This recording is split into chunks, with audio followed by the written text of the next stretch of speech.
Okay, welcome back to the Identity Human podcast, and it's the solo host this week, Don, and which means I can cut straight to special guest. If you're watching the video, you can see that it is Mr. Craig Louis Lewis, and this is someone that I've had the privilege of being around's energy force field for quite a while.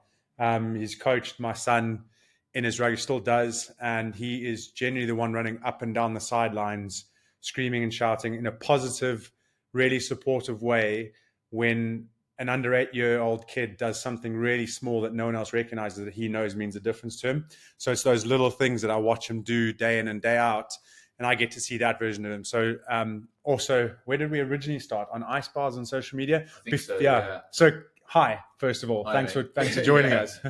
Yeah, so you want to introduce yourself in a minute so that people are like, who's Don actually talking to from their own words? I'll give you a minute. Yeah, so Craig Lewis or Louis. Only my mum really calls me Craig, and it creeps the shit out of me. Good to know. Yeah, please do call me Louis. On the irony, the Devon dad. I think actually you introduced me on your last week's podcast to Loves is the Devon dad, and I was like, the irony is I've only lived in Devon 3 years, so I'm absolutely stealing done well there. that title, an absolute rogue. Dad of 3 to a blended family. Now living in Devon. Tried my hand at rugby. Clearly not as good as current companies. Couldn't do it as a job. And then got an array of different masks that I wear Monday to Friday and Saturday and Sunday. So work at Microsoft. Work in sales there. Also partner at another organisation, which I'm sure we'll jump into as well. Yeah. And also a volunteer cop on the side because apparently I like no time off whatsoever. Yeah. And a volunteer coach. Volunteer is the big word there. It's like time. Yeah, it's a thankless task sometimes, so I appreciate your kind words. It genuinely is. I've noticed that in a big way. Like I imagine to Craig and the coach's dismay is me sitting on the sidelines watching them volunteer coach, where I come from a rugby background. I'm like, I'm not going to get involved yet because I recognize, like, I've seen the pattern play out now. It's like when people volunteer, other people forget that you're volunteering, and they hold you to the standard as if you owe them something. And I get surprised at human biology and psychology sometimes, and that's such a good case. And I think it's probably because it's around their kids and wanting to protect their kids, and they forget that they're part of a team and other people are doing things for the favor of it. So I mean, I could go into a whole round, especially on last season. But I think people's ego sometimes gets in the way as well. Yeah, and you've got to remember the root cause. Like, why are we all here? Why am I here? We're here for the kids. Yeah, my own son's in the team. Do you know what I mean? That's the only reason I'm here.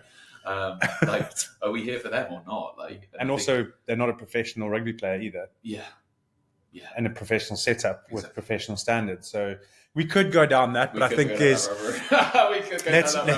maybe we can get you back on because there'll be a lot to say. Yeah. There's so many different topics, right? There's loads of things. So just to give you a very basic, simple to a 5-year-old, why is it great to have Louis on this podcast? Is he's got a blended family, which we'll get into. So essentially, fills that parent role, that partner role, the business owner role, the juggling the work role. So it's essentially that same thing that we're all trying to identify, this really fast moving world, trying to be the best version of yourself that you can be in all of those places. And what's your story? So I think that we've got a lot to learn from some of the stuff that we're going to hopefully get out of Louis today. So the first thing that you would see if you came onto your Devon Dad account is very family orientated. You guys love Disney. You got me through like a 1.5 year period of ice bathing just by those mentions and everything, which was fantastic. That's where I first heard about Adam and the mask on, and you were like, "Oh, go and chat to him," like connector. It was really cool to see. And then when Miles started to play rugby, that was when you first injured your finger. And I remember saying to you, like, that's why I don't play anymore. Because that you had to like deal with that without getting the professional services and everything with it. Yeah. Since then, you've started. Can we mention the name of it? Yeah. Of Trooper, which has been a huge addition to everything that you're going on, and what's your official police title? Like constable? Special constable, yeah. Special constable. Yeah. So like, and then you'll put those posts sometimes where you'll show people what you're doing, and you'll make it, I notice, friends only. Yeah. Because yeah. obviously certain people need to see certain things. Yeah. And it's just, and you have time to edit these videos too, because you make some really cool reels on your Disney trip. So I want to get into some of those things. And the first one is, because you mentioned it, is blended family. What is, for those people that haven't heard blended family or that they can relate, can you explain that plus the challenges that come with it? Yeah, probably really, like, again, this could be a whole series in itself, right? Not even a whole episode, a whole series. And there are really good podcasts out there good to know. actually for that sort of thing. But so my wife, Jay, has got 2 children. Well, we've got 2 children, but she's got 2 children from her previous marriage. So my eldest and my middle, so Grayson, from her previous marriage. And then we've got little Everly together. So it's an interesting one. So like, I hate the term step parent or step kids. Like, whenever, like, it was really interesting actually that I mentioned it there, and it was only because I knew it'd be like thought provoking and people will resonate that I even mention it. Yeah. Like typically, if someone says, "I got any kids?" I've got 3. Yeah, I've got 3 kids. Like, that's literally what I say, and that's not because I'm trying to,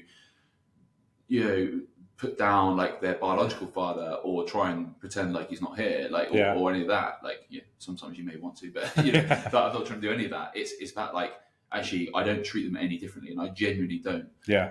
Like you, and I love it when people say, "God, I would never know that you weren't their biological dad." Yeah. I've succeeded. Done. That's it. Done for me. That's awesome. That's like exactly where I want to get to. But yeah, it does come with challenges, right? And even like, it is most granular detail, things like Christmas. Okay, where do I spend time? Yeah, and it's like, you've got a big family. I mean, you're quite lucky that that all under one roof. But that was planned, right? I could see all these things. But you know what I mean? Like things like, okay, who do I go to this Christmas? Do I go to the in-laws? Do I go to my parents? Like, it's always like someone always is missing out, I feel. Yeah. And then when you add the dynamic of another parent in there, which is equally as, and then egos and emotions, everything comes and all the rest of it, right? So it's challenging, I'm not going to lie, and there is no one size fits all solution, which is probably quite disappointing for some people to hear. Like, I'm not going to come with this like, sign up with Louis 10 for a discount code to this course that does it, right? Because there's not, and every single scenario is entirely different.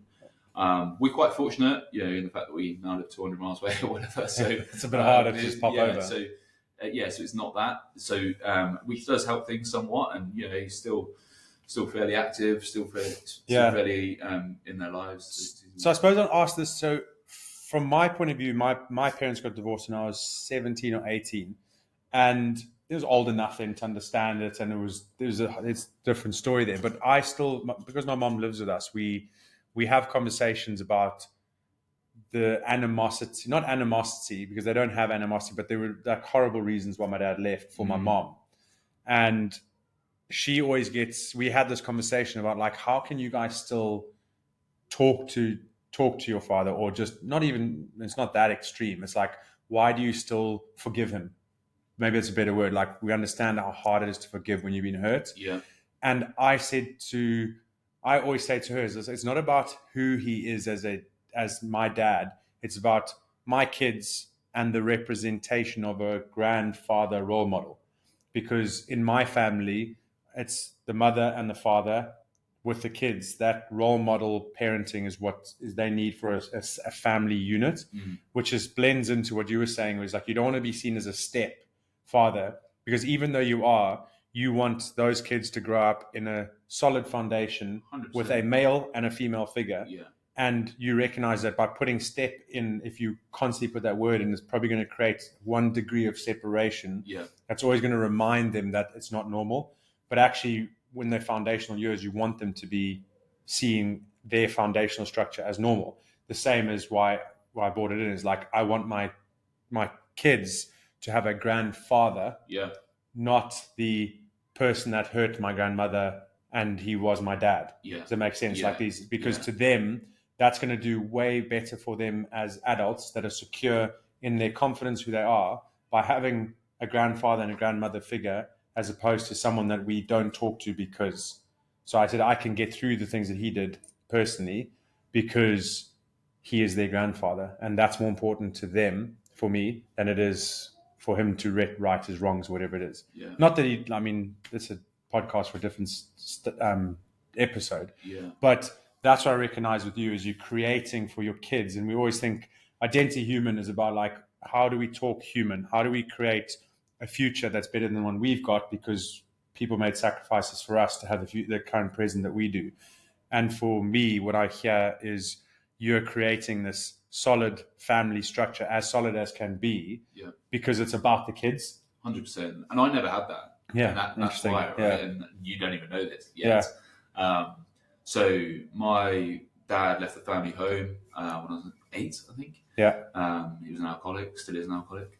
Yeah. We'll get into that. Ties interesting. In. Yeah. There's patterns, there's chains. And to be fair, like I was saying, there's no right answer. Parenting is so hard, right? And you can read all these self-help books and follow all these influencers and be like, they've just got it nailed on. But ultimately, we're all just muddling through life as best we can. We're trying to hash it together as best we can and make it look slick from an outside perspective. Yeah. But inside, the walls are still crumbling, right? Everyone is still trying to muddle through. And in complete respect to my parents, like I have views about my father, but I still have an underlined it's your dad, respect. Right? Yeah, and that's what I can't let go. Like, even like my wife says now, like, God, I don't know why you're giving the time of day. I'm like, it's so hard to do that. Like, I know he was a pretty shit bloke for a majority of his life. Yeah. Not much better now. Yet he's still my dad, and there's this underpinning. Call it trauma, call it this whole whatever it is. But he's still my dad, and because I come from a background of respect, I can't let that go. But what I was saying is that they left. Yeah, he left the family home when I was 8 or 9, I think. My sister's 10 years older than me. So she was far more aware to that, whereas kind of for me, it was just the norm. It was kind of just the way it was. Yeah, exactly. Yeah. But in complete fairness to them, they were just doing what they thought was the best thing to do. So we would still go on family holidays together, Don, as a family. Wow. Like we would still go, like he would still come around for like a family roast dinner on a Sunday. Like it was. That must have been so confusing. Weird. And like now, when I look back at it, I'm like, no.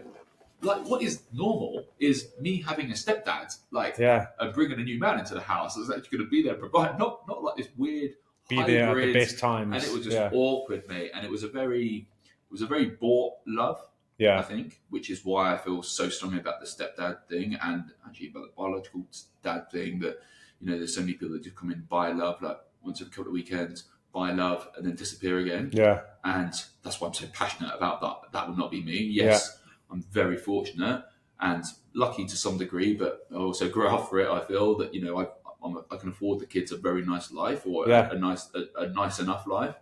But that's not ultimately how I buy their love. Like, it's a memory and an experience. And the respect thing is massive. Yeah, for me. No, I think that's huge. There's so much into this. So I want to. There is a question that I will hopefully come to, and I say, like, you live a lot on social media with, say, you and Jay and or the Devon mum. Yeah, Devon mum and Devon dad. And the question is, is there anything you don't show? But I want to park that, because what I actually want to ask you is about you're a massive proponent for sobriety. Yeah. And you just gave us insight into like where that comes from. Yeah. And I actually didn't know it ever came from that. I must admit, like it was only through years of therapy. It's like the shadow self kind of thing, isn't it? Yeah. That it all came out. Like the first therapy session, I'm sure we'll get to this as well, like post Afghan and stuff, was exactly that. They were like, okay, tell me about your childhood. I was like, why? I'm having some shitty dreams. Like, has my childhood got anything to do with it? And I'm like, no, it's intrinsically linked. Let's go right back. And it all came at this. And I'm like, okay, how's your drinking? And then it wasn't until someone like lays it out like an outsider, like, yep, I'm literally going down the same track as my dad. Yeah. And everyone says like, so everyone has this awkward thing, but as soon as they're like, you don't drink, oh, I don't drink, like, oh, and then it's this awkward standoff to think, God, I'm so nosy. I just want to know why he doesn't drink. Like, why doesn't he drink? Like, was he an alcoholic? Like, was he drinking bottles of whiskey for breakfast? Yeah. So everyone's like, were you an alcoholic? Like, when they finally get there, the confidence of, were you an alcoholic? My answer is always define the word alcoholic. Yeah. What do you define as an alcoholic? Like, me, genuinely. I probably would be if you drank every night, and even if you said, I'm not going to drink, you would drink. Yeah. Okay. That's how I define it. And my definition is very, very similar to that, right? Yeah. So I genuinely don't see myself as ever being an alcoholic. However, every alcoholic will also tell you that. The irony is not lost on me, and it frustrates me because I'm like, no, I'm genuinely not. No, I'm really not. So I could go days, weeks, months without a drink. Like, it didn't bother me. when I drank, I couldn't stop. Okay. So was I alcoholic? Was I an alcoholic? No. But did I have a drink problem? Yes. As in on the night you couldn't stop. Yeah, Similar to most rugby players then. And previously to that, like combining a rugby background and military background. Yeah, right? yeah. So it's the cultures there, isn't and it? an alcoholic dad growing up. So this is like all the recipe for a glorious disaster. And that's kind of what my drinking journey was. And yeah, so I was going a particularly dark place. Called it, diagnosed with PTSD, but I still struggle with that because the survivor's guilt and even like which was a big part of it, and even to this day, like I still really struggle. And actually, that's the first time I've ever said that in a public forum. And I know it's just you and I in this room, but it's going out to the world. Which is actually the last part of my therapy, by the way. So thank you for ticking that box. You're welcome. I've never shared that. Like so on like a public forum, and still to this day, I suppress it. I allude to it a lot. You know, my mental health journey, and I'm very vocal about that. But I suppress those initials because there was people that I served with that are in far worse positions to me. Some didn't come home, right? So I find that really, really difficult. I completely lost my train of thought there. I don't know. You were talking about like how it all ties in: alcohol, your dad coming home, survivor's guilt, PTSD. So it kind of just all made sense. Of why it was going to happen. And then I would go out on a night out. I would drink.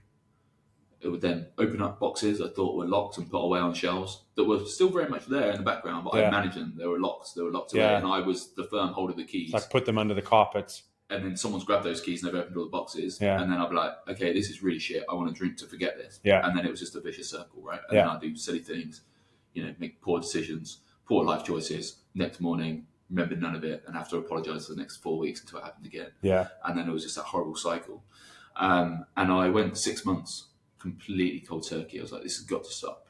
Gonna do it. And I was out again, rugby theme, playing away, and we got absolutely pumped. You know, one of those games where you just get absolutely pumped. And there's no way to glorify it. How'd you get smashed? Absolutely smashed. Like couldn't stop. Cricket score.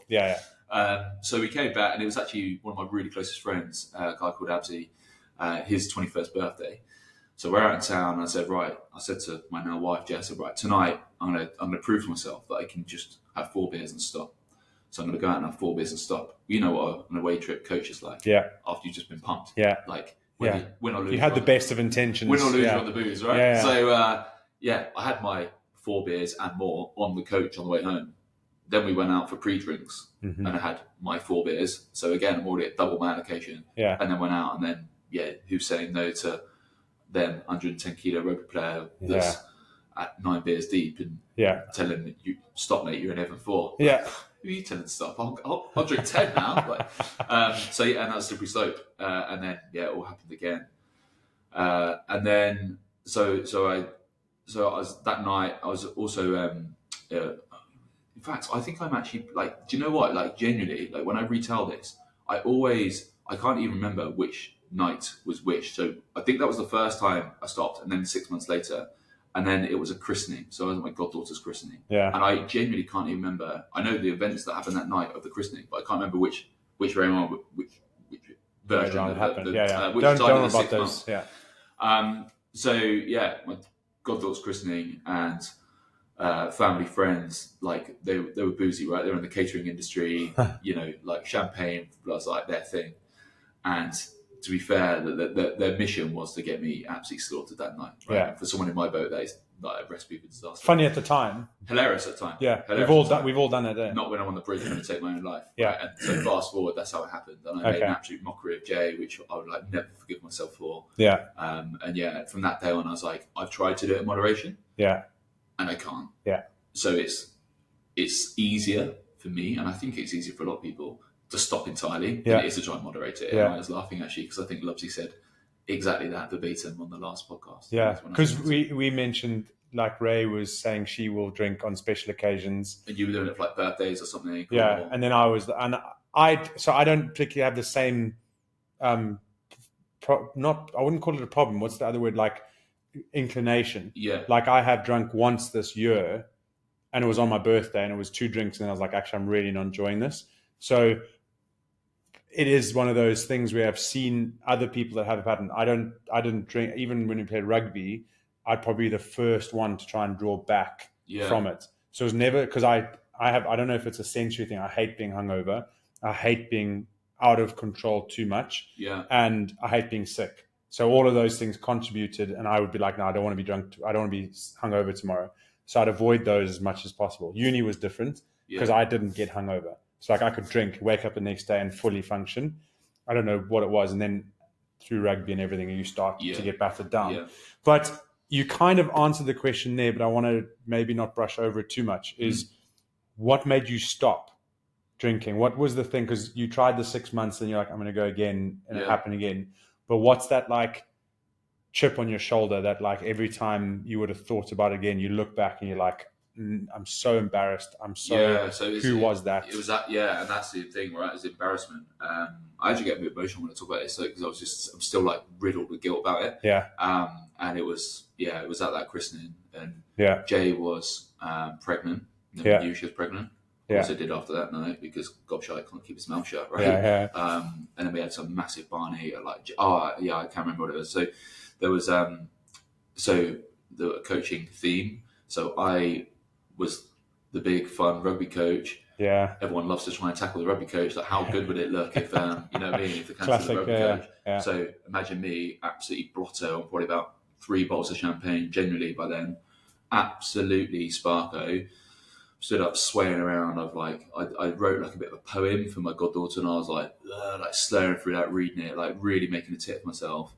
And then in comes said kid from behind. To be fair, decent tackle. Like, must have taught him something. Just absolutely dropped me, and you can imagine, right? I then landed on the kid, so you can imagine, exactly that, right? Yeah.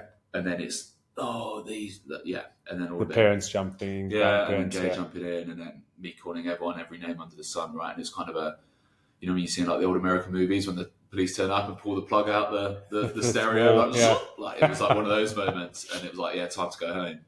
And then that was where hit rock bottom me. The bridge, and I was like, all I can remember from that night was just saying, getting my medals. All I wanted was my medals.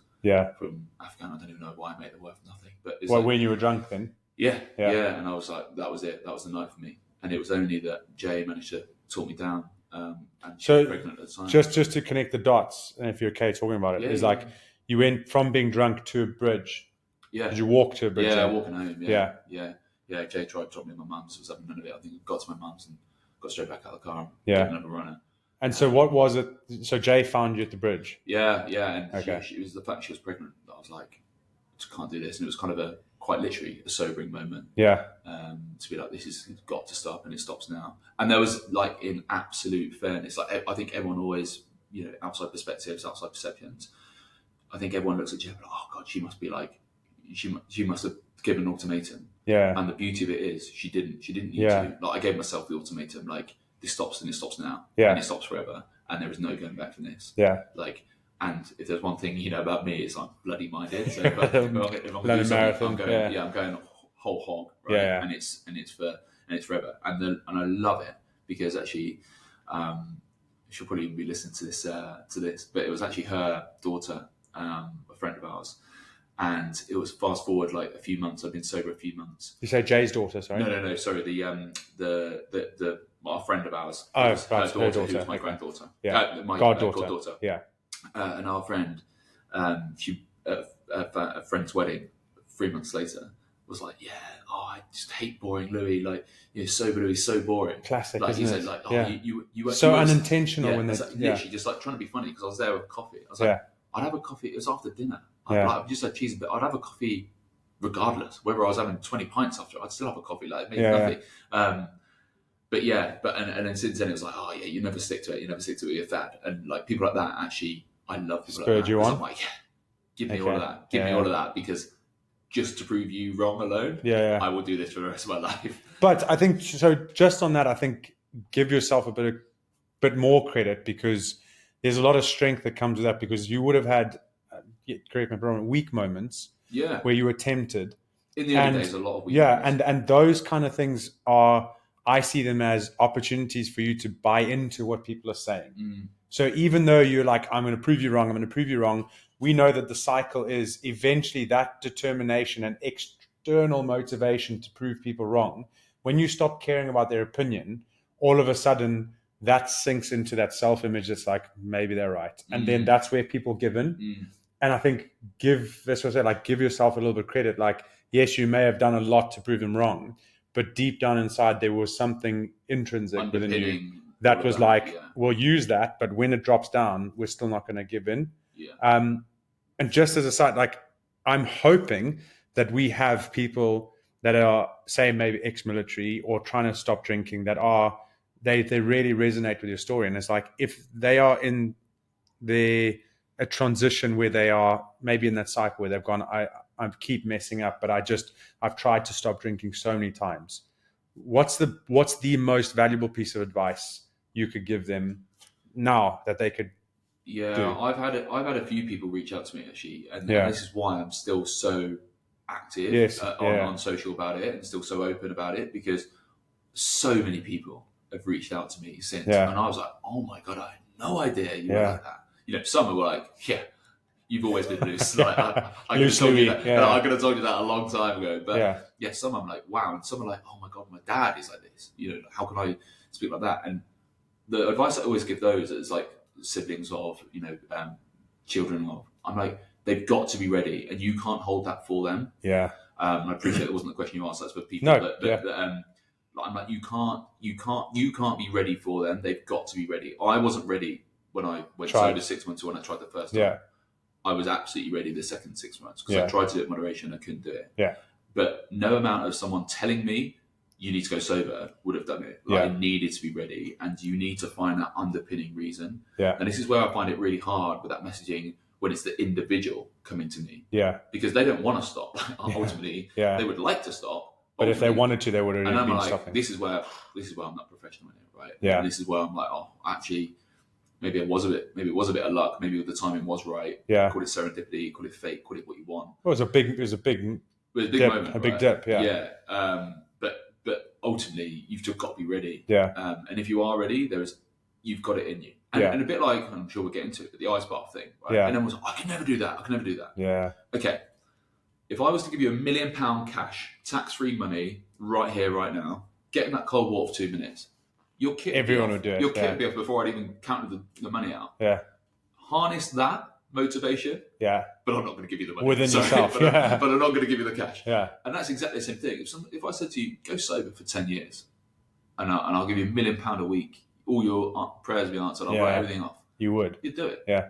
You just got to find that innate, whatever it is, be it shame, be it, you know, guilt, be it owing it to someone else, being it wanting to pay it forward, being it wanting to be an ambassador to your children or to externally, find that motivation. And you know, good to reflect. If my mind goes to, you've stopped thinking that you're important, so therefore you don't hold yourself to your actions because you're like, it'll be okay. I can act like this. I can then say sorry, and we'll just go through that same thing. It's starting to try and recognize the value that you actually hold, that responsibility that you have to your family. It's like, start to think about where you want to be in 5 years' time. Start to think about what you're doing now that doesn't serve that, and then do something as simple and accessible as like writing this stuff down. So I talked to the journaling guy like 3 episodes ago, and he said, when there's a big traumatic thing that you want to solve, and he said there's a lot of science behind it. We didn't get into it because we're not a scientific podcast. But he said you give yourself 2 hours, and it's not 2 hours once off. It's like 4 sessions of half an hour on that same thing, where you and it would be where I'm tying it in is when you went to counseling and someone was like, tell me about your childhood. And you're like, what about my childhood? Well, it counts. And only if you give yourself the time to think about those, will you then start to see the desire that you then speak about. Is like, you have to want it.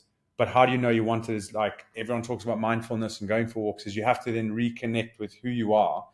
But the world at the moment doesn't let you reconnect. Alcohol takes you even further away from reconnecting because you're so unaware of how you feel, how your body's actually operating, that you just keep numbing the pain, and you mentioned it earlier, it's like that's what alcohol allows people to do, is you just brush stuff aside and keep going. So it's almost how we connect with ourselves again. And like you're saying, is that deeper desire. You have to find that before it gets to the point where you're standing on the edge of a bridge. Yeah. And what if someone isn't there to tell you that they love you no matter who you are? Yeah. And it's trying to find that. And, Yeah. I'm going to put you out here. It's like, come and hang out with Louis. Come and watch him do coaching. Come and grab him for a coffee. Yeah. Because if you can't find it within yourself, hang around with someone that's going to show you that within you. And I think that's the biggest thing is like, why do I enjoy hanging out with you? Is because you don't even try with the energy. It's just naturally what you are. And if you hang around people like that, they feed something in you that's deep down that no one else is feeding currently. Yeah, and I've obviously listened to this podcast for a bit, and you're saying it over and over again. It's the same message, right? Like be the best version of you. Like, and it really resonated with me. And strangely, because you've said it so many times on this, but I've never heard it before. But outside of that, outside of that forum, so it's like it really resonated with me. Like I was like, yes, that's exactly what I'm trying to do. Like, I'm not trying to be this influencer of do this because I've told you to do this. Yeah. I don't give a shit if you do this or not. Like, I'm just working on me. Like, and if me working on me promotes that in you, then I've succeeded. Like, great. Even if it doesn't, great. And I'm not bothered. It's about me. I'm on my own journey. Yeah, and that's perfect, isn't it? We're trying to really emphasize being selfish is okay. 100%. I mean, not selfish at the point where it comes to the detriment of others, but selfish is like, I'm doing this for me. Because it will benefit you. Because it will benefit you. Yeah. And so I don't know if you found this with ice bars, but the only reason sometimes I carried on posting about them was because Ray would tell me, I bumped into so-and-so today, and that person happened to be struggling with PTSD, and he was going through a really low time. And he was like, I really enjoyed seeing Don's post that made me get up and do something. Yeah. And I was like, I was more using social media as an accountability for me. Yeah. And what ended up happening was lots of people started to message saying, great message. Thanks for seeing this. Wow, that's inspiring. I've tried this. And you start to realize that the more you just focus in on what you're doing, the more then people are attracted to that because mirror neurons, right? Yeah. People want to do the things that they aspire to do. And if they see you doing it, then they're going to. So like you being an influence, if someone's really struggling, it's reach out to someone that's been through that journey and is on the other side. Because generally you're going to have a much deeper sense of what they're going through and say, I know what's going to happen in 3 months' time, in 6 months' time, because that's the pattern. Yeah. And if we can navigate that together, I'm going to fast forward that journey and this is where you're going to end up. Yeah. And often that helps people feel connected, recognized, and then they go, okay, I'm going to listen to you because you do know me. Yeah. I think it's really like to have a takeaway for anyone that's struggling. It's there is a way out. You've said it, you have it in you. Yeah, and I have this with the police, right? Like, I had this exact conversation with, albeit it was the other side of a cell and I wasn't, but so, already had the upper hand. But, and he was like, you just don't understand, I'm a veteran and all this. And I was like, what do you think of these tattoos then, pal? Do you think, do you think I've got all these military tattoos because I like to play Call of Duty or something? You know what I mean? Imagine. And he was like, instantly, oh my God, tell me about it. He was like, but I drink too much. I was like, mate, recovering alcoholic. Yeah. Call it what you want. But I had a drink problem. 5 years sober. Like, just kept batting and back. But now what? You can be every excuse you were sending. You can, it's all excuses. If you really want it, there's a way out. Yeah. Albeit harder for you. Yeah. You're probably going to go down for 6 months. But but okay, so if anyone goes, well, Louis is just saying that. We'll bring in an experiment that was done on rats because it's about faith and hope, knowing you have a choice, right? Mm-hmm. There is a way. They had rats and they put them in a pool and they saw how long the rats would swim until they gave up. Your pool? No, not our pool. Don't. It's clean. That pool's clean. 15 minutes. I think the timing I might get wrong, but it was the stretch of the time was the difference. 15 minutes before the rats started to give up and die. So what they did is they then rescued them just before the 15 minutes. Dried them up, made it all cozy so that the rats then knew if they kept swimming that they could survive.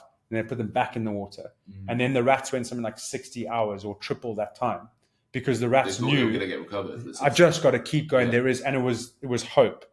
All they got given was hope. And because they had hope, they were able to endure a lot more. And that's what I really want people to take away from what you've said is like, sometimes you don't know when you're going to get rescued as the rat that's swimming. But as long as you know if you keep swimming, keep pedaling, there is the other way, you will make it through. Yeah. And that is because there's so many stories of people that have been in horrible situations that have made it on the other side. Yeah. And it's because they've just gone that little bit longer than they thought they needed to. Yeah. So as a message, just keep that hope. Yeah. Okay. Yeah, 100%. And look, there are so many places to signpost. Yeah. Right? You mean Google is a wealth of knowledge. And be picky. Yeah, like do something personally, I knew for me, like it's a very personal thing, isn't it? I knew for me that wasn't going to work. Yeah. So I didn't do any formal program. Yeah. I just did it by pure bloody mindedness. Yeah. But I appreciate that. But also, work for everyone. You also would have had Jay as a student. When she eludes pure love, doesn't she? Like love and supportiveness and incredible human. Yeah. Like an incredible human. And that's like why people are like, oh, you're not worried, or like Jay still has that moment like, is he going to drink tonight? I think she's getting over that now. Yeah. But I'm not worried that I'm going to relapse at all. Yeah. Because Louis, as I sit here today, is an entirely different human to Louis 5 years ago when he was drinking. Like, I can't tell you the difference. Yeah. I think it's fantastic. So one other question just before it starts to sift away in my head is, and I think it already has. No, we went to you said the first thing they started talking about was childhood. How often do you sit down with someone and or you've seen it happen where they go, I don't want to talk about my past. Like that's all mushy, soft, nilly-willy stuff. We need to go forward. So you often see it in, say, business leaders, people that are struggling will be like, I'm not going to sit here and talk about my feelings because it's not going to help. Yeah. But I think there's a balance that you need. You can't just talk about your past because I imagine they made you move through those things to move you forward. But you can't also ignore it. No, so it's why you are where you are. So today, understanding your patterns. Yeah. So it's like, it's almost finding that person that's able to take you back to move you forward, not the person or the facilitator is going to take you back and hold you there. Because there's a very big difference, isn't there? Use it as a driver rather than to draw you back. So and for me, that is very much that. I mean, I don't know if that was the question you were asking, but I'm going to give you the answer. Go for it. Go for it. I think it was a question statement more than anything. Rhetorical question. But I was the school fat kid. Like, I actually don't like that word fat. Like I don't like the kids saying big boned kid. No, but I was fat. Okay, I was the fat kid. And all through school, I was physically, emotionally bullied, like all through school. Like I detested every single day of school. Yeah. So the fact that, like at the end of the school year, like when you get your shirt signed. Yeah. It was actually a triggering point. So when we moved to come down to Devon, I was clearing out my mum. My mum also moved down at the same time, and she keeps everything, mate. Like a box from a PlayStation 1 20 years ago, I've kept it. You never know when, Mum, fantastic. Like, we haven't got the PlayStation. Like, why have you got the box for it? Like, my mum's that mum. It's a memory. Yeah. So we were getting all this crap out of the loft, and I came across my school shirt, and I called her out. I've never even spoken to a woman since, but it said, "Good luck, chubby chops, Mrs. Khan." Or Miss Khan. As a teacher? It was my science teacher. My science teacher. Wow. So that's how like intrinsically bullied I was. Wow. Like, even my teachers were the person that's supposed to just believe in you no matter what. Mate. So like Mrs. Khan, if you're listening to this, you I hope you reflect on this. This haunts you for the rest of your life, like as me. But but that like it doesn't pull me back. Yeah. It did at the time. God, it did at the time. Course. Yeah, but now it just drives me forward. I would never ever be that kid. Like that's why I know like so much about nutrition now. Like, look after myself, keep myself fairly decent. Like I say fairly decent because I still like a pizza, but but the seen them, they're good on your social media. Kids, for like trying to push on the, trying to push that knowledge onto my kids because I will never put them through that. That I had. I know, but it's so. Yeah, I'm sorry I had to go through that, but not sorry because I'm not sorry. It's hard. I know it's made you who you are, but that's still quite something. Like I know that if we were to all talk about elements of high school or junior school, there's things that like they're pretty mean. Like people can be super mean, and that Miss Khan example is probably the same analogy as someone saying you're boring now that you don't drink. Yeah, is she was trying to be a cool person to reach out. Everyone calls him chubby chops and he loves it, so he laughs, but on the inside you were laughing as a protective mechanism, whereas on the outside you're laughing, but inside you're like crying out for help, and that's why that weight starts to come on. So fascinating because I know you said what drives you as one of the, like, I was going to ask you, like, what was school life like for you? Yeah. And I suppose you just summed it up there. Yeah. Overweight, bullied. Yeah. Yeah, terrible. And that's what I suppose I've chatted to my mom about this a lot, is you could either have let your past break you and still break you and still break you and bring you down. But I feel like you've done that. The thing that we all trying to get people to do is shift it and go, you can't change your past, but you can change how you look at it. And so if you still looked at your past in that, like, I was bullied, I'm so sad point of view, you would still be sad. But you've gone, I was bullied, I'm so sad, I recognize what I needed back then, so I'm going to use that as the experience to tap into when I interact with other people, I can really make sure that they get in the best that they need.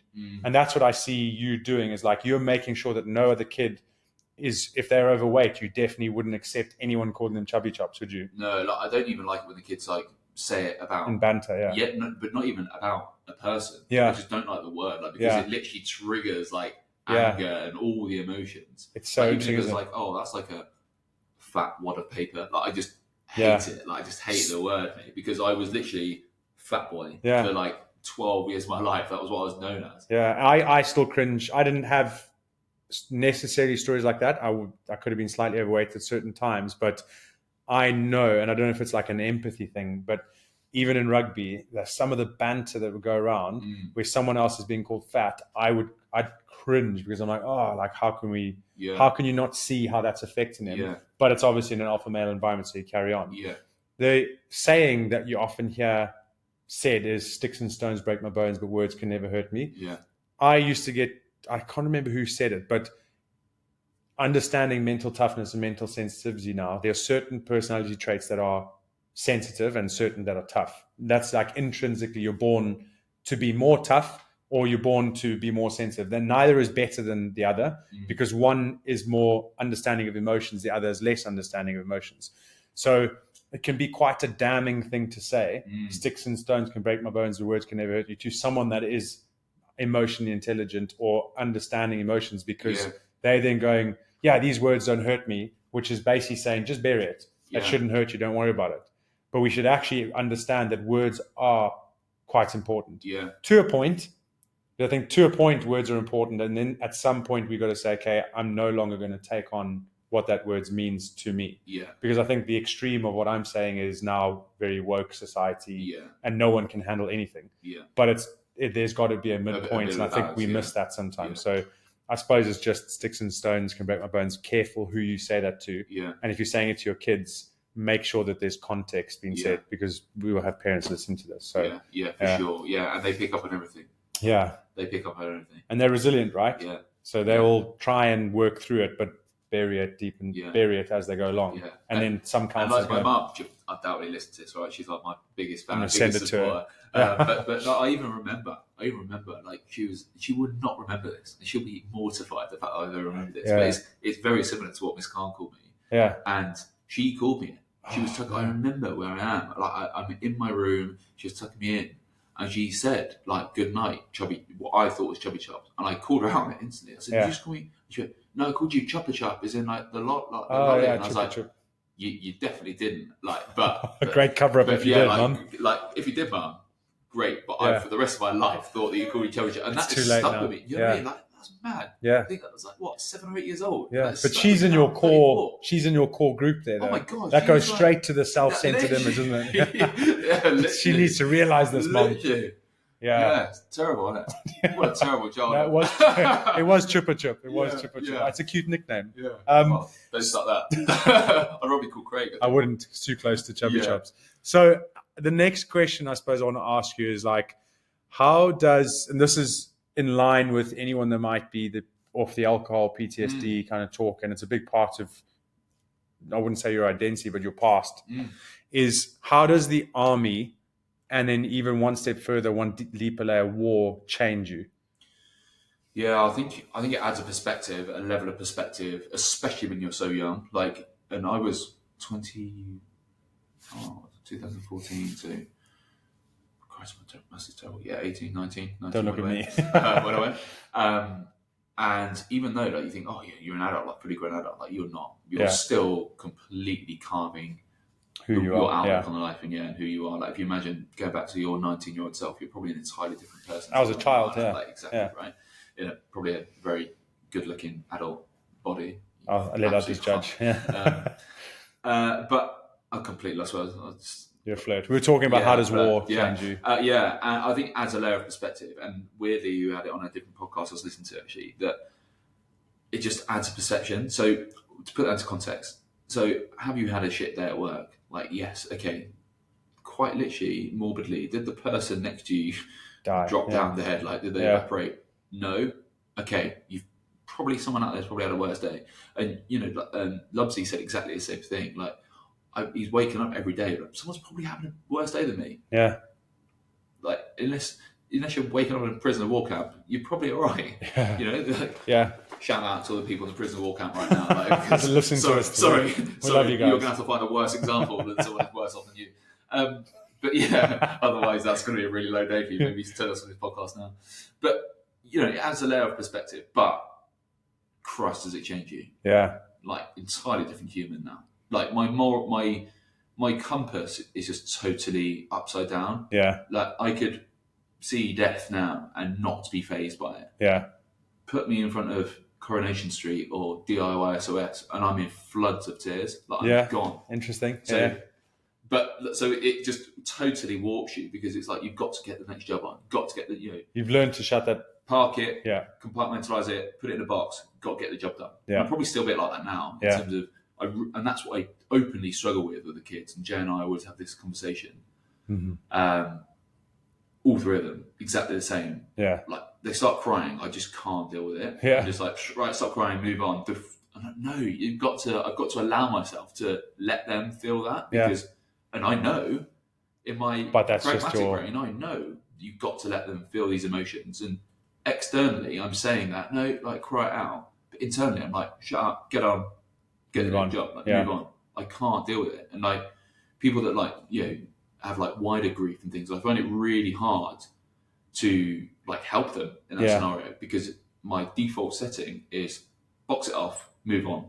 There's another job in hand to deal with. So it does change you, and I'm not saying that's for the better. I'm saying it definitely changes you. I listened to, I don't know if it was a podcast or listened to an article, and they said very often when you come home from military or war, no one ever tells you that, like, welcome home, warrior. Like, you can now leave that part of you behind. So I think guys and girls, guys is my neutral term, by the way. Same. I always do that. I always get in trouble.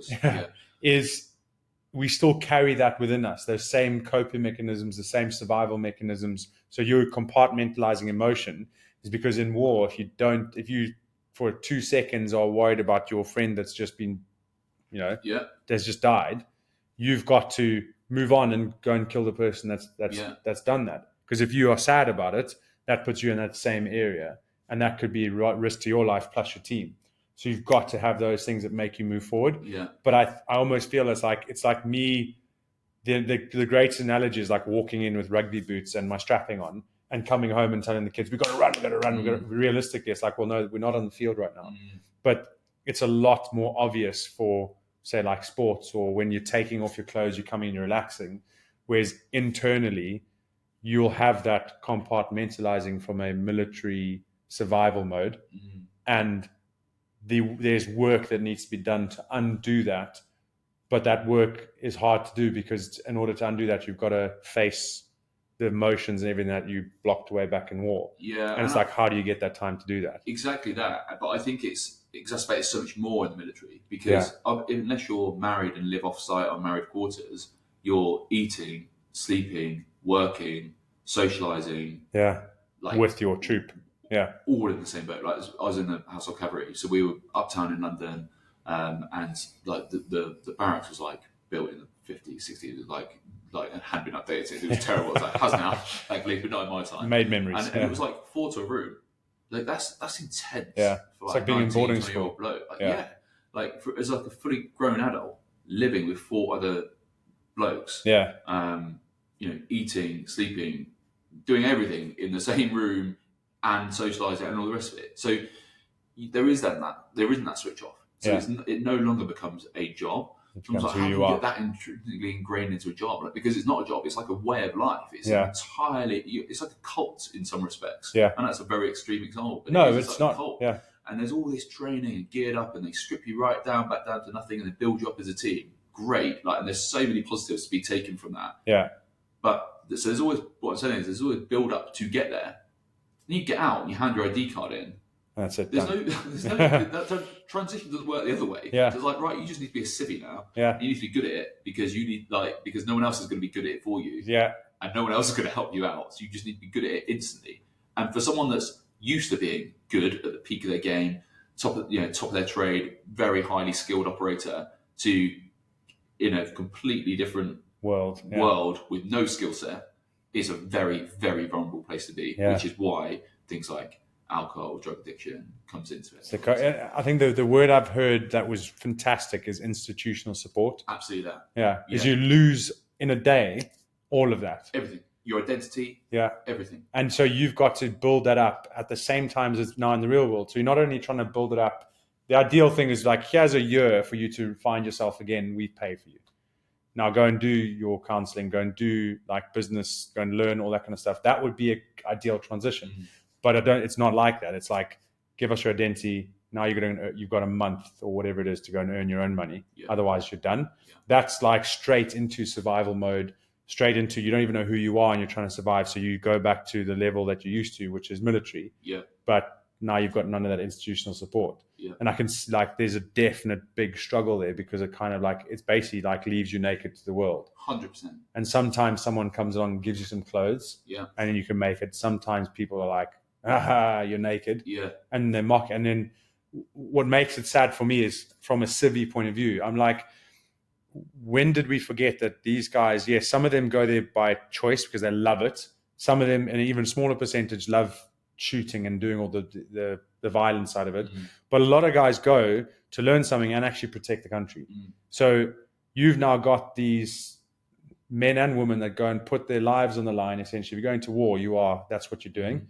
And then you're coming back into the civvy world where you should realistically be like, oh, you so like amazing. Thank you so much. That's awesome. But instead it's like, oh, he's military. Oh, he's going to have some problems with him. And I'm just like, it's so backwards. I've got a perfect example of that. A live example. So you used to go to Disney quite a lot as a kid. So it wasn't all doom and gloom with broken families. I mean, they did very well. They did very well. They tried. They did try. Yeah, credit where it's due. And we were at SeaWorld, and they said on the megaphone on the mic saying, right, anyone that's like US, like stand up, and the whole like arena before the Shamu show like stood up and were clapping, like round of applause and standing ovation. And then fast forward 20 years, I'm leaving. I'm in the army, based in Windsor. Very nice place to be based. Don't get me wrong. I go to a place called Brown's. I'll call them out. Right on the riverfront. Very nice, like bar, restaurant. And going in there, got any ID, general, like not normal outcome as you go into a nightclub. As I open my wallet to get my driver's license out, my army ID is sat above it. Yeah. Now, naive me, he goes, "Oh, are you a squad, are you?" Naive me, he says, "Yeah, you're not coming in, mate." I was like, "Oh." So I do think it's a cultural thing, a lot of it. Yeah. But it's also a politically driven thing. Like, depending on what your political agenda is, like, will totally skew your you're either pro or anti it. Yeah, your view. And some people you would be expecting that respect because you've always had that level of respect, and it will absolutely not be there. So in some instances, that army card will get you through the door. And in a lot of instances, and a lot, it'll be like, it will actually do you a hindrance, and it will a positive. And that, I suppose, that is exactly why culture is so important. As you said it there, it's like it's the culture of that guy at Brown's knew 9 times out of 10 he's let in a guy with an army card. What they've done inside, they've kicked off. So he's like, well, I'm not going to, you've now tainted for everyone. Culture is a big thing. Huge. And it's just, it's the same in rugby. It's like the rugby culture doesn't exactly have the best name for itself in terms of being family friendly, non-drinkers and all that kind of stuff. Or like partner friendly. I didn't know how to say it in a more kind of way, but partner friendly. I used to get it constantly, as you can imagine. Dad's posted about his wife again, is he? Constant. Yeah, it's terrible. Like, it's terrible, mate. And I don't know, like coming from South Africa, the teams we had there, like the Stormers, the guy that was the head coach there, he was brilliant for it. So there was never a thing. I don't know if it's a British thing necessarily, where it's so. like lads, It's an ego thing, isn't it? It's like And I was just, it's so interesting because I'm like, we found very family orientated. Yeah. And it's like those people should be so much more included than they are, but it's just around the culture thing. Yeah. So podcast for another day. Rugby culture. Wow. Yeah. But it's not all bad. Like I don't want us to. There's so much good about it. Same with Army and everything like that. Just to caveat that, because especially at Newton Abbot Rugby Club. Yeah, really, greatest place ever. Really good culture. So the next question is, what does the world not see about Louis? You didn't prep for this one. I didn't prep for this one. I didn't prep for any of it. But then, I said, didn't I? I said, you had a couple of last questions. Night, I was like, let's get vulnerable, right? Let's get vulnerable. So what the world doesn't see about me, it doesn't see just how much I have imposter syndrome. Yeah. Even like being here today is blowing my mind. I'm super grateful. I'm like, this is amazing. It blows my mind, mate. It's like, I feel like the tighter props got like a neck injury. The second team props away on a family holiday, so I having to go to like the Colts for like the like 16-year-old prop. Like, can we get him on the team sheet? That's how I feel this like being on this podcast. So yeah, massively imposter syndrome. And I think the world sees a hugely extrovert, a hugely confident, and a hugely capable individual, and a well put together individual. And because I'm emotionally aware, I can see why that would be people's reality of the truth. Damn it. Yeah. But inside, like, I'm not that. Yeah. Like, I'm chaotic. I'm all over the place. I never feel like I'm doing enough. Yeah. Always feel like I'm falling short. And people will be like, oh my God, that's ridiculous. Like, what are you on about? Like, you smash it. But I'm like, well, that's your perception. But my perception of myself is very different. So I think people don't see the vulnerability necessarily. And I do try to portray that in sort of the social media presence of like talking about mental health and sobriety, and I've always been a firm believer of like those are your values. Recover out loud, so people don't struggle quietly. But I'm hugely okay. And so if anyone's listens to that and they go, I can completely relate to that, because they might not know you. There's two things that come into my head. Is the one is because I'm extensively passionate about personalities, and within that is like the biology side of it. But there's certain traits that are like super energetic, super outgoing. They're just there to encourage people. And like when I often observe, I'm like, that's the category I'd put you in. It doesn't mean that you don't have that imposter syndrome. It doesn't mean that like there's this outright confidence. But I would say the difference between you and someone that doesn't have that trait high is you just delve less in that zone, and it's easier for you to get going. Where someone else that might not have that trait as high and they still have imposter syndrome, it's a lot harder for them to go out and shout in front of everyone or be that center of attention or anything like that. So it's almost where I understand like personalities is there's always a duality. There's always a flip side. Every strength you have is an awareness, and every awareness is a strength. And if you can be aware of both, you accept those awarenesses that come. And the other word that I've come across is this maximizer word. And I really like maximizer, because the reason that you can be successful in the things that you put your mind to, why you're able to go sober just like that, is that maximizer trait. And the problem with the maximizer trait, again, the duality of it, is it can always see the end point and it knows what the best case looks like. And if you're not there, it's going to tell you you're not there. So you're going to be an imposter wherever you go until you feel like you've completed it, mate.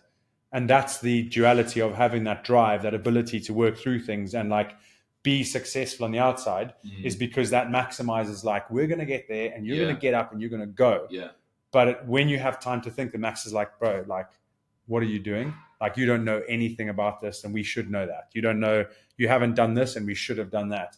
And it's always, there's this lack of timeline awareness between the maximizers where it currently is and where it wants to be. So I always talk about like, if you've got that, if you recognize that word maximizer and you want to make sure that you keep that context for yourself to bring up that imposter syndrome, is just going like, okay, without maximizing, without that imposter syndrome, I wouldn't have the drive to get to what I've got now and to where I'm going. but I also need to realize that it's going to sometimes rear its ugly head, and I just have to remind it that there is a timeline, because the imposter syndrome is something that I think it's in every one of us. Some people can move through it quicker. Some people can't move through it at all. And we're not talking to those people because they don't want to talk to us because they don't feel like they can, right? Yeah. To add a layer onto that, I'm also inherently impatient. Yeah. So Yeah. I not only have got like Yeah. set extremely high benchmark for myself, Yeah. I also want it yesterday. Yeah. So the frustration, I don't think people see. Yeah. And I think that plays, maybe it's imposter syndrome, maybe it's just frustration that I'm not where I want to be 10 years time now. And that bugs the shit out of me. And I think, and I would say it's like that's the context that you've got to try and keep, and that's where I would see self-awareness playing a really important part. Is you're aware that you've got that ambition, but you're aware that if you didn't have that ambition, you wouldn't have imposter syndrome. So if you wanted to get rid of imposter syndrome, you'd get rid of your ambition. Yeah. So you, as like your observer, have to constantly swing that. Like, I know I've got the ambition, and I'm going to keep that going. But if I swing back into imposter syndrome, then I need to keep moving myself forward. Yeah.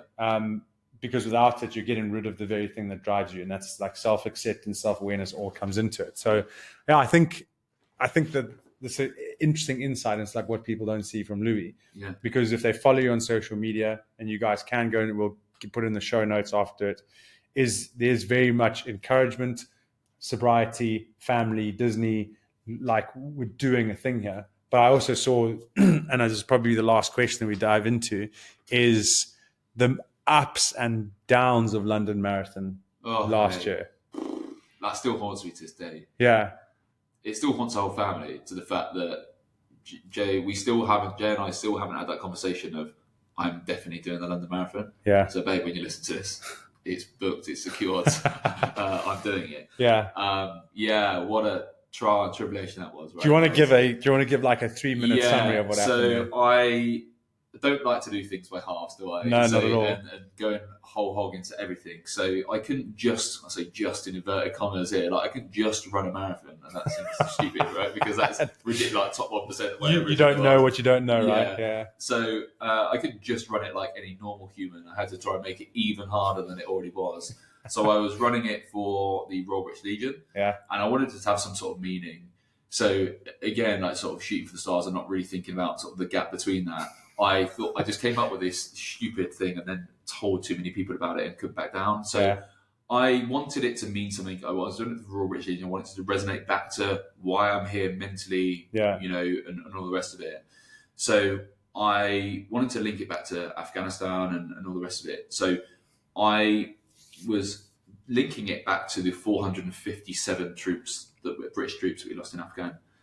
So I decided, right, I can't do 457 kilos. So this is 45.7 kilos. Yeah. I was like, I can bench like nearly 160 kilos. So I was like, that's all right. Yeah. Like context to put in. Yeah. And that's literally what I thought, without ever picking up 45.5 kilos and sticking it on my back. I was like, yeah, and that's it. And then I ran with this idea, right, I will run it with 45.7 kilos on my back for the 457. That is it. Told too many people. I was like, I should probably put this on my back at some stage. Put it on my back, and I was like, wow, that's really, really heavy. Also, you found out late, didn't you? Oh yeah, like really late. That's probably the key one. Yeah. Like there was so many days. Yeah, like 6 or 7 weeks. And then tore my calf, so could train for like 5 weeks. Yeah. So with like 4 or 5 weeks out from a marathon, having never even run a half marathon distance, let alone full marathon, unweighted, like doing that. So it was a big ask, but I thought, I'll just lock it in. I'll go to that place that I know I can get to. I'll dial it in. I'll hit that mentality, and I'll be all right. And my legs just gave up. My legs would not play ball. Like mentally, I was doing backflips over down the mile, over the finish line. In reality, I was at mile 16 with cramp from my ankle to quad, like both legs written off. Couldn't move another meter. And trust me, with my mindset, if I could have gone another meter, I would have gone another meter. I've never been that far in a bin in my life. But so we did make it. We got to mile 16. That's hugely impressive. Yeah. Yeah, and again, right, this is where the constantly underselling myself comes from, because I'm like, my reaction was like, yeah, thanks, but I can't even hear that. Yeah. And I managed get to it. raise 15 grand for the charity, which On your own. on my own, which is Yeah. incredible. Like, obviously, Microsoft match funded that very No, quickly. but because you organise it, that's your action. It was so. I have got another place for London 2025. The jury is still out to how I do that. Yeah. However, I just had to strip it right back to basics and actually concentrate on running fitness. So Yeah. that's where the journey is at the moment.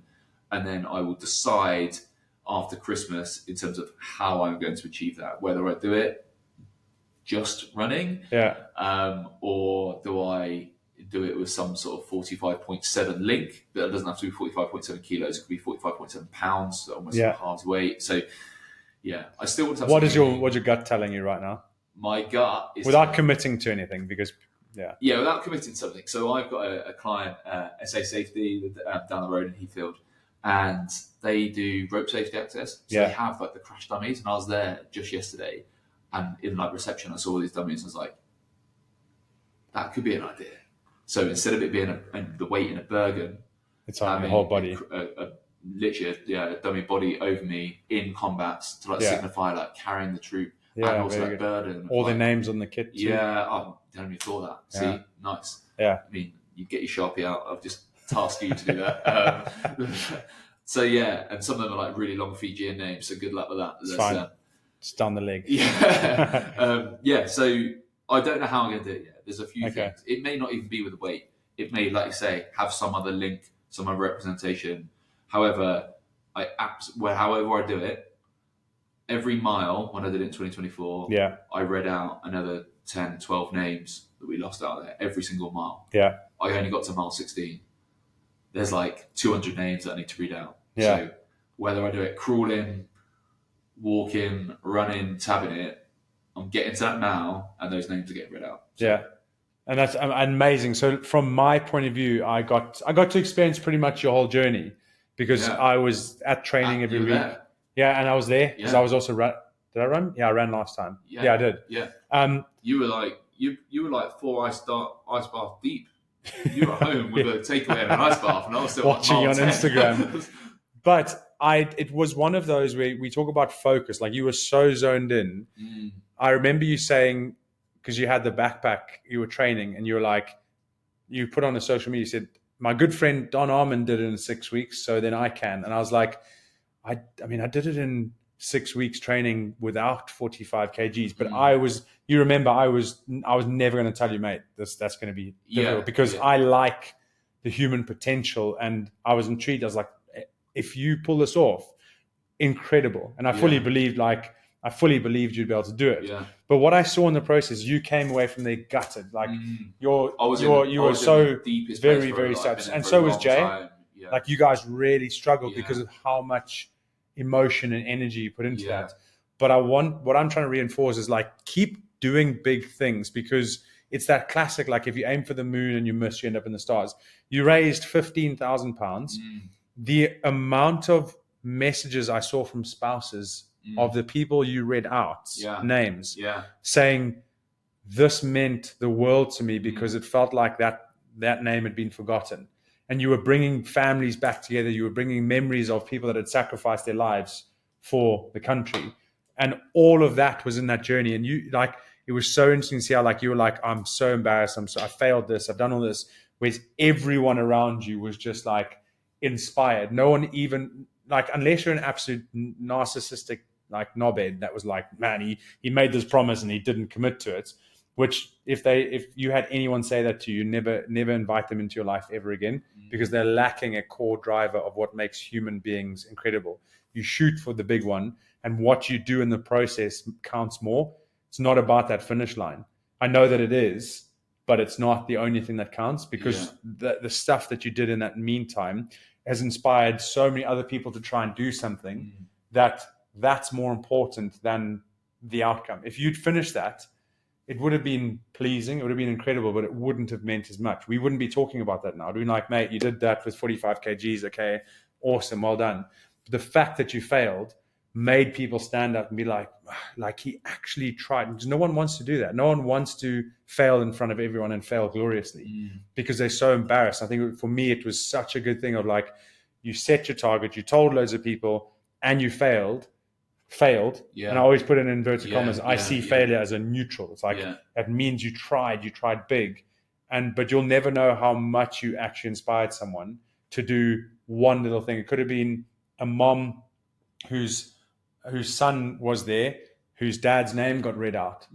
That she was like, see, because that son could have been angry. It's like, what is, like, no one ever speaks about it. What was it for? And that changed that person's life. That's like a core memory thing that you've done. Yeah. But you'll never know that. Yeah, and there is so, like you can see now, right? There's so much emotion built around that. And even now, like, people still reach out to, like, a really good friend of mine, Perry. So through sobriety, I got to know her, right? So weirdly, she the one you ran into at the end. Yeah. So, and everyone was like on social, like, because her video, she was on TikTok, her video went viral. It was mad. Like, I remember that. So funny. So she shouldn't even be my friend. So she is the cousin of Jay's ex-husband. Okay. Like, so, like, you know what I mean? Like, we should not be friends, but through the massive link of sobriety, we are, like, so tight. She surprised me. She lives in London, or outskirts. She surprised me on the day. Like, it was all pre-planned. I had no idea about it. And it was just incredible. And also, like, I know a family friend of mine, like Helen Pazza, she was there on the day as well. And without those two people, I honestly don't even think Perry I didn't know about, but, like, Helen especially, I couldn't even got to mile 16. Yeah. But just on that day, like, her video that went, she put it on TikTok and it went viral, like, the amount of pure strangers that reached out to me. Yeah. And, like, were like, oh my God, that name you read out mile 2 or whatever was like, like my brother. Or like, people that were like, not just, a friend of mine, not that it's any different than being a friend, but like my brother or my dad. And I was like, wow. Yeah. Like, genuinely made an impact. Yeah. And that is why I'm doing it again. Yeah. Not because my ego is telling me I've got to get a medal. Yes, I want well, to. Also, we accept both. Yeah, right? I accept that I'm like, I've got unfinished business there. Yeah. And how I do it this time, I want it to be achievable because I want that medal this year. Yeah. But equally, the overriding driving factor of why I'm doing it again is because there's, another whole heap of names to read out, and that's how much it means. It's bringing that selfishness element into it. Is like, you can't negate that there's an internal motivation Absolutely for you to do something. Yeah. But if you can pair doing something for yourself and it benefits everyone else, that should always be the option. So, like when I did both the fundraisings for the London Marathon that I ran, I very much said, I am doing this for myself. I've got mental challenges. I need to do these things because I want to test the model so I know I can help other people. But in the meantime, I get to raise the flags of Alzheimer's Society or Kids Against Cancer. I get to raise money for them. And if I wasn't doing this for me, I probably wouldn't be running because there's not a big link there. It's not a big hurt. So it's like 100%. I'm doing it for the medal. I'm doing it for my achievement. And I think we hide away from that too often, and that comes across as inauthentic. Yeah. So for you, it's like, yes, I want that medal. Like, that means a lot to me, but it doesn't mean as much as knowing that I'm going to connect the dots for those other people. Yeah. And what that brings as a whole, that's that recipe. It's not just one or the other, it's both. Yeah, and I think both are equally as important, right? Yeah. Otherwise, like, if one falls off, like, it becomes almost meaningless. Yeah. And that's like similar to, the other business I'm involved in. Like, so yes, clearly it makes me money, like, and that's what drives me because it gives, it affords us a nice life and all the rest of it, and it tops up my salary and all the rest of it. Yeah. Selfish if you don't make money, you can't have an effect, especially this day and age. That's a selfish reason. Yeah. Granted. However, the unselfish or the selfless version is the fact that I feel very, very lucky to live the life that I do. Various different degrees of that through my sobriety, through my mental health journey, through where I am in business, where I'm in family life, where I'm in the world, where I live in the country. I feel grateful for a lot of reasons. And if I can pay that forward to someone leaving the forces or the family of, then I will do that. And that's exactly why I get involved in the business. So just hit a note there. I love it. So it is coming to the end of, it's been quite a long episode. So if you're still listening, it's incredible. Like, well done, Louis. We'll probably be just before an hour and a half. Your call to act, like, not call to actions, but do you want to talk about Trooper? Do you want to talk about anything that, like, where people are invested in your story and they want to follow you? Where can they find you, or what it's all about? Yeah, thank you. It's probably a nice link. So, on literally on the last point. So, Trooper is a new digital platform that I got involved in. Again, like, things being aligned for you, fate, call it what you want, serendipity. But the name of the business was actually named before I joined it. So Okay. it had nothing to do with the fact that in the Household Cavalry we call the basic rank troopers. Had nothing to do with it. Like, and everyone's like, oh, you only called it that because he was in the camp. Like, actually, Yeah. it was already named before I even got involved. It was just ironic that Yeah. that happened. So yeah, Trooper is an online digital platform that brings together all of the opportunities, forces-friendly opportunities out there. And we don't just mean jobs. We mean, although that is one of the things we look at, Yeah. housing support, well-being support, both physical and mental, finance help, that community aspect, so all those aspects which you arguably lose overnight, as which we've already discussed, when you hand that ID card in and you're a shell of the former person you were before, all of these issues you're potentially going to come across. Hopefully Trooper has all those. Now, all those opportunities already exist. Yeah, no one's connecting in there hundreds of thousands across the world, across the country, in hundreds of thousands of different places, typically on the back end of someone's website, which no one ever gets to look at because they switch off before then. So as humans, we always want the path of least resistance. Yeah. So Trooper just brings all of those together in one easy platform. So it's Trooper without an E, so TROOPR.co.uk.